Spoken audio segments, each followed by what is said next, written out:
Amis Porschistes, bonjour et bienvenue dans cette nouvelle vidéo. Oui, cela faisait un moment que je ne vous avais pas proposé de contenu et je m'en excuse en direct. J'ai, comme qui dirait, des petits soucis d'emploi du temps et de charge de travail qui font que pour moi, les vidéos sont compliquées à réaliser en ce moment. Cependant, le sujet du jour va fortement vous plaire et ça j'en suis convaincu puisque nous allons parler ensemble de la 991 phase 1 GT3 RS.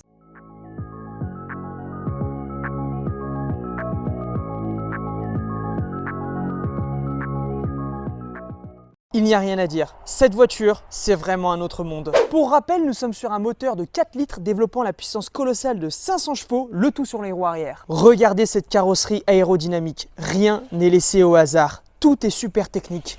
Que ce soit le double bosselage sur le capot avant, sur le toit, les prises d'air ou encore cet imposant aileron, tout est travaillé. Tout est fait pour la compétition et l'endurance. Et puis regardez l'intérieur, les sangles sur les poignées de porte.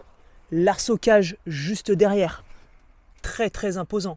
Les sièges baquets, ceux-ci qui sont rabattables, contrairement à ceux de la 918, avec la coque en carbone à l'arrière, ou encore ce poste de pilotage, tout est très racé. Vous l'aurez compris, il s'agit d'une machine de piste pure et dure. Ça, on le sait, il n'y a pas de débat. Pour autant, ce que j'aimerais vérifier aujourd'hui avec vous, c'est si elle est réellement utilisable au quotidien. Pourquoi ?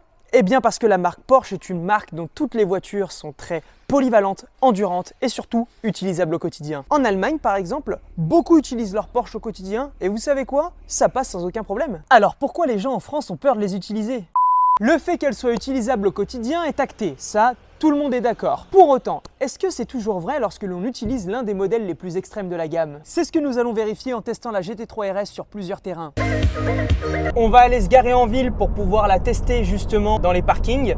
Mais pour ça, on doit passer par le trafic lyonnais. Et là, actuellement, on est dans une heure de pointe, autour des midis. Donc je vous avoue qu'il y a un peu de monde, mais du coup c'est pas mal parce que ça va permettre de la mettre en situation. Ce n'est pas si désagréable que ça quand on ferme les valves, car malgré le fait que nous soyons dans une voiture dépouillée de confort, ça il faut le dire, on a quand même une climatisation automatique ainsi que le Bluetooth. On peut donc s'aérer s'il fait chaud, tout en mettant le chauffage en hiver, et on peut même passer ses coups de fil pour le travail. Plutôt pratique pour le quotidien. Allez, d'ailleurs, on va tout de suite appeler quelqu'un pour profiter du confort de cette voiture en daily. C'est parti. On se croit à la radio, appeler les gens. Oui. Ouais, tu sais dans quoi je t'appelle là ? Non, mais je veux savoir. Je suis au volant d'une GT3 RS dans les bouchons lyonnais. Les petits points négatifs quand vous êtes dans des situations comme ça de trafic, c'est premièrement le bourdonnement qui à force est un peu prenant, c'est-à-dire qu'il y a beaucoup de bruit dans l'habitacle. C'est pas dérangeant, mais il y a beaucoup de bruit dans l'habitacle. Voilà. On ressent tout sur la route, les cailloux, les bosses, tout. C'est pas dérangeant quand on s'y habitue. C'est juste que du coup, à la longue, on le verra sur autoroute, ça peut être un peu lourd quand on est légèrement fatigué. Mais sinon, c'est pas si désagréable que ça. Une autre chose aussi, c'est toutes les personnes qui regardent la voiture. Le problème, c'est que c'est une voiture qui est visible, donc en fait beaucoup de gens la regardent et en fait parfois il y en a des fois, c'est arrivé tout à l'heure, qui se mettent à beaucoup la regarder, à vous faire des pouces et des fois qui font des écarts et qui vous font un peu peur ou alors ça arrive de se faire un tout petit peu coller. Bon, voilà, c'est vraiment les petits moins. Et aussi la voiture quand il fait chaud et qu'on est vraiment en permanence à l'arrêt, en train d'avancer, en train de freiner, déjà les freins sifflent parce que c'est des freins de compétition dessus, c'est des freins haute performance et ça peut avoir tendance à légèrement surchauffer si vous restez en position de drive. Donc du coup ce que je vous conseille, c'est comme sur les Ferrari, vous vous mettez en position neutre et comme ça au moins vous n'avez plus aucun souci. Et après la dernière chose, c'est ces fameux à-coups dont je vous parlais et d'ailleurs pour ces à-coups vous avez une petite vidéo illustrative. Pour illustrer le problème, vous allez voir, je mets la marche arrière, je lâche, il ne se passe rien. Du coup, je dois mettre des à-coups et c'est assez pénible parce que du coup, ça vient mettre des gros coups d'accélérateur, que ce soit en avant ou en arrière et ça peut parfois vous surprendre. On arrive au parking, la hauteur maximale 2,10 m. Pourquoi je ne suis pas stressé ? Parce que j'ai le système d'airlift. Donc on a de la chance, il n'y a pas trop de monde. Tac, je surélève le train avant de la voiture en appuyant sur ce bouton et je peux aller jusqu'à 50 km/h maximum. Tant que je suis à 50, on va couper l'échappement sport, et bien la voiture garde le lift activé, ce qui fait qu'elle conserve le train avant soulevé. Alors après, la seule chose, c'est pour manœuvrer, parce que là vous vous en rendez pas compte tout de suite à l'image, mais les rebords sont très serrés dans ces parkings. Tout ce qui est parking souterrain, parking en hauteur, enfin bref, tous ces parkings-là, pour manœuvrer c'est très chiant et la boîte elle donne beaucoup d'à-coups vu qu'elle n'est pas programmée pour avancer au ralenti toute seule. Donc là ça y est, hop, j'ai fini la première montée, on va entrer. Putain, on voit rien avec le soleil. C'est terrible, la montée est terrible. J'aurais jamais pensé faire ça de ma vie un jour. Oh, dans quoi je m'embarque? Pourquoi j'ai fait cette vidéo? Ok, alors, je suis dans le parking. Maintenant, putain, avec l'échappement, comment ça bourdonne, c'est quand même insolent de faire ça. Je vais faire mes courses, parking souterrain. Je vais fermer les fenêtres pour qu'on m'entende un peu mieux. Ouais, du coup, je disais, c'est assez insolent. Et surtout, on va aller se mettre au dernier étage. Pourquoi? Parce qu'on va faire comme tous les mecs qui ont des grosses caisses. On va tous se rejoindre au dernier étage. Oh purée, c'est serré. Non, mais en vrai, ça passe. Franchement, sincèrement, quand vous prenez les proportions de la voiture et que vous avez le lift, je vous assure que ça passe très facilement. Mais vraiment, vous n'allez pas vous en faire. Je peux même mettre des coups de gaz, enfin, tout passe vraiment nickel. En fait, il n'y a pas les aides au stationnement. Du coup, quand on n'a pas les proportions, on ne se rend pas bien compte de où on est par rapport au rebord. Mais pour autant, dès que vous avez les proportions, c'est super facile de manœuvrer. Enfin, vraiment, il y a aucun stress à avoir. Je suis super serein là dans ce que je fais, vraiment. Alors, oui, il y a un truc sur lequel je ne peux pas vous mentir. C'est vrai que les baquets, ils remontent beaucoup et on est vraiment ancré dans le poste de pilotage. Donc, moi, j'ai pas trop de problème, mais je sais que pour certaines personnes, c'est toujours un peu pénible de sortir en fonction de votre agilité. Enfin, puisque le but de cette vidéo est de vous démontrer la maniabilité quotidienne possible avec cette voiture, j'avoue que là, j'ai un peu triché pour pouvoir faire mes plans, tourner autour et être tranquille. Il n'y a personne là où je suis, c'est pas bien fréquenté. Donc du coup, ce qu'on va faire, c'est qu'on va redescendre sur les premiers étages, là où il y a énormément de monde. On va tenter de trouver une place avec maniabilité difficile et on va venir démontrer que même sans assistance de parking, cette voiture, vous n'aurez absolument aucun problème pour la manœuvrer, même dans les espaces serrés. Allez, c'est parti, j'ai trouvé la place. Oh putain, il y a une grosse rambarde derrière, on voit rien, l'aileron est énorme. Oh le stress, non je rigole. En vrai, il n'y a pas de stress. C'est juste que il faut vraiment tout regarder. On va fermer les fenêtres. Je mets un bordel dans le parking. C'est un truc de fou. Donc en fait, il faut juste bien regarder. Hop. Pour se mettre bien au centre de la place. Parce qu'il n'y a pas d'aide. Donc du coup, je ne sais pas quand je touche ou non. Et en fait, les repères que je prends, c'est par rapport au rétroviseur et aux ailes des autres voitures. Tac, on se ressente bien. Allez, c'est parti. Est-ce que je vais le faire du premier coup nickel? Impeccable. Eh ben, c'était pas si mal. Et sincèrement, je serais vraiment confiant de la laisser au milieu d'un parking plein comme ça. Je pense pas que ça craigne grand-chose. Et en plus de ça, sans les aides en stationnement, je vous dis, quand on a bien les proportions, vous voyez, on est nickel.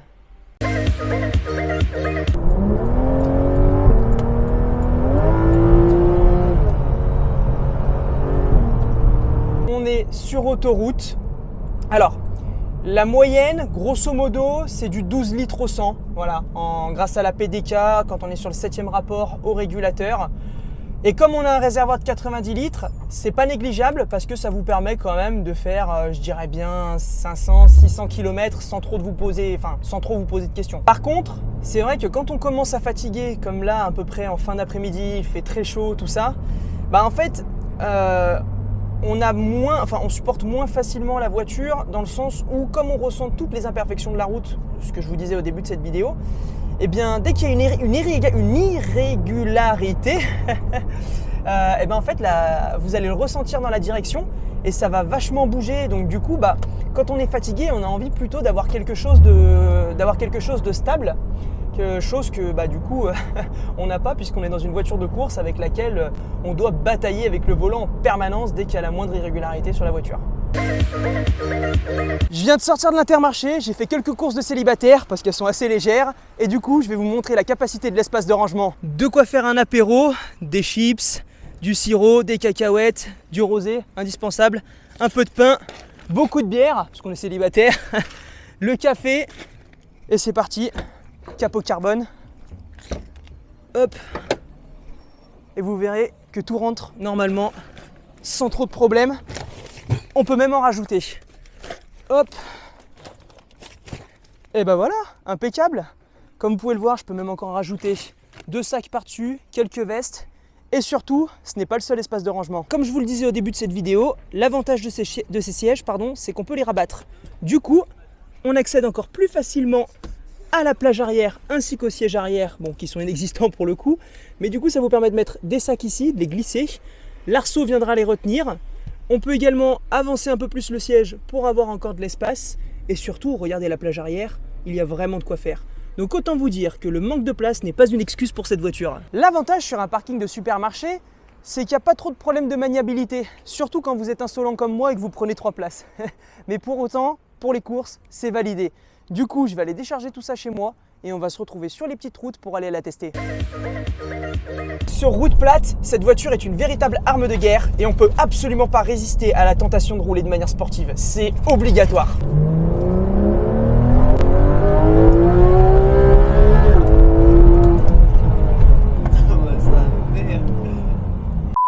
Par contre, quand on est sur des routes cassées, mieux vaut aller doucement pour éviter tout ce qui est dodane et nid de poule. En effet, ça s'utilise très bien. Pour autant, ça va vous forcer à rouler doucement dans le sens où quand vous aurez un choc ou vous allez frotter quelque part, ce n'est pas que vos pneus et votre parallélisme qui vont prendre. C'est toute la face avant et les bas de caisse que vous pouvez arracher. On est tellement bas et d'ailleurs c'est bien pour ça. C'est pas que pour le poids qu'on met des pièces en plastique sur ces voitures plutôt que des pièces en carbone qui certes font plus joli à l'esthétique. C'est aussi parce que si on arrache tout, ça coûte moins cher de pouvoir faire réparer. Quand je suis dans ces situations, je me stabilise à 50 km/h et un peu moins. J'active le lift pour surélever le train avant et après ça passe de manière impeccable normalement, même en croisant. Nickel, pas de problème et ça frotte même pas.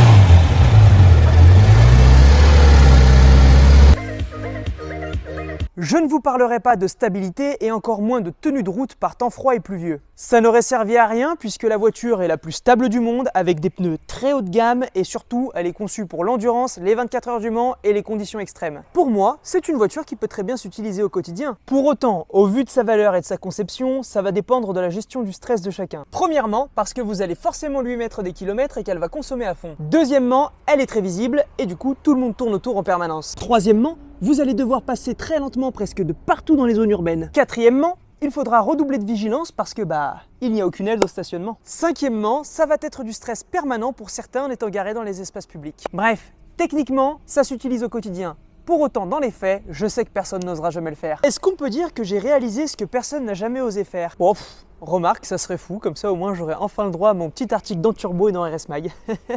Bon, et avant de vous quitter, sachez quand même qu'il y a 2 options indispensables si vous voulez pouvoir l'utiliser au quotidien. Premièrement, le lift pour pouvoir surélever le train avant. On a vu que c'était quand même très utile sur ces versions. Et d'ailleurs, même si vous ne l'utilisez pas au quotidien, je vous déconseille fortement d'en acheter une sans le lift. C'est tellement utile ce système.